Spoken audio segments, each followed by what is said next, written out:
इतने क्रूरन को भेजवे ते भी ठाकुर जी को मामला जो कंस बनानो चाह रहो सो बनो ना है, या सो अक्रूर को भेज के मंगवाए लियो ठाकुर को, फिर अपनी मुंडी कुटवाए लियो कंस ने।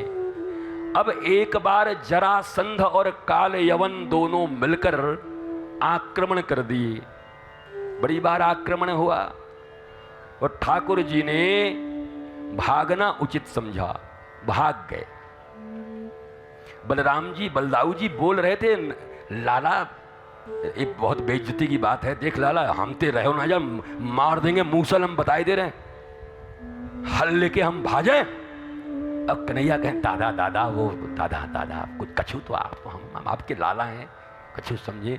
वो 10,000 ब्राह्मणन को बिठाए आयो है जरासंध ने कि अगर या बार हम हार गए तो मुंडी काट ले आएंगे तुम्हारो, और बाप दादा हमारो आपको अवतार तो भयो है विप्रधेनु सुर संत हित लीन मनुज अवतार। अरे हमारे भागने से 10,000 लोग बच जाएं तो भागने में क्या बुराई है, हम लोगों को बचाने आए हैं, मारने थोड़ी आए। ठाकुर जी सर्वसमर्थ होने के बाद भी लोक रक्षा के लिए भाग गए महाराज, और हम कह रहे हैं सर कटा सकते हैं लेकिन सर झुका सकते नहीं। ठीक है, देश प्रेम में देश के लिए जब युद्ध हो तो सही है, पर अपने ईगो में ये बात मत बोलो, अहंकार में नहीं, बर्बाद हो जाओगे।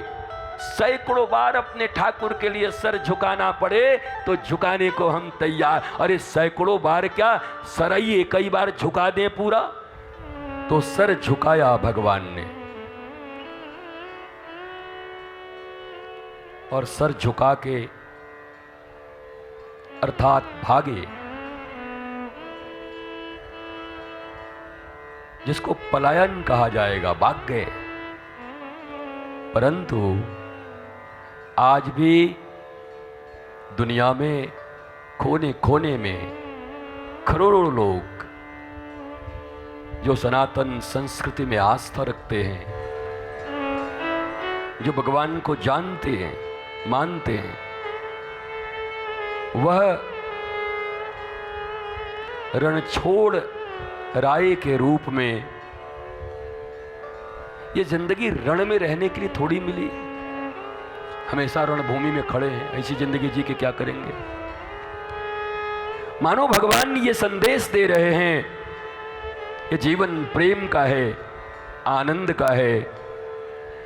रण को अगर अवॉइड किया जा सके, छोड़ा जा सके तो छोड़ सकते हैं, इट्स योर चॉइस। जिंदगी में छोटी छोटी जगहों पर हम रणभूमि बना लेते हैं, पति पत्नी रणभूमि बना ले रहे हैं, घर में बाई बाई में रणभूमि बन जा रहा है, पार्टी के कार्यकर्ताओं में बड़ा नेता कौन इसका रणभूमि बन जा रहा है, बाबाओं में बड़ा बाबा कौन इसकी रणभूमि बन जा रही है, सब जगह रणभूमि है। ये जितने भी रणभूमि हैं हमारे द्वारा क्रिएटेड, सेल्फ क्रिएटेड, आपके ईगो के द्वारा, आपके नॉलेज नहीं होने के कारण, अक्खड़पना, अज्ञानता, इन सब रणभूमियों से अपने आप को बचाया जा सकता है। और ठाकुर जी यही शिक्षा दे रहे हैं कि भाई जब महाभारत का समय आएगा तो अर्जुन लड़ने को तैयार नहीं होगा तो मैं लड़वा दूंगा। अगर वो रण छोड़ होते तो इस दुनिया का सबसे बड़े युद्ध में सारथी बनकर जो आदमी लड़ने को तैयार नहीं है, धर्म की स्थापना को तैयार नहीं है, उसको ठाकुर जी 45 मिनट्स में धर्म की स्थापना के लिए लड़ने को सिखा देते हैं, अर्जुन जैसे को। तो ठाकुर जी ये इजिप्ट से आया हुआ काल यवन इजिप्ट से आया था। वर्तमान भौगोलिक दृष्टि से अगर देखो तो इजिप्ट में काल यवन का राज्य था, वहां से जरासंध ने बुलवाया था। भूगोल भी तो है भागवत में, यूज करेंगे तो पता चलेगा। तो जरासंध और कालियवन के सामने खड़े होने पर मथुरा के लोगों का अमंगल न हो। भीषण युद्ध में मथुरा के निरीह लोग जो कंस के करकसे पन से और कंस के द्वारा किए गए शासन के कारण पहले से ही दुखी थे, उनको फिर से दुख में न झेला जाए, न भेजा जाए, इसके लिए ठाकुर मुस्कुराते हुए प्रवर्षण पर्वत की ओर पलायन कर गए।